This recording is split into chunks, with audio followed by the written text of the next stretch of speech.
Sa ngalan ng Diyos Ama at ng Anak at ng Espiritu Santo. Amen. Bakit ka nag-sign of the cross bago magdasal at pagkatapos magdasal? Una, pagpapahayag ng ating pananampalataya sa Diyos. Sa pag-aantanda ng krus, ipinapahayag natin ang paniniwala sa Santissima Trinidad, ang Diyos Ama at ang Anak at ang Espiritu Santo.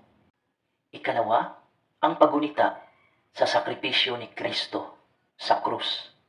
Ito rin ay paalala ng sakripisyo ni Jesus sa krus para sa kaligtasan nating lahat. At ikatlo, paghingi ng proteksyon. Ang tanda ng krus ay mabisang panalangin laban sa kasamaan. At isang paraan ito upang humingi ng proteksyon mula sa Diyos. Sa ngalan ng Diyos Ama at ng Anak at ng Espiritu Santo. Amen.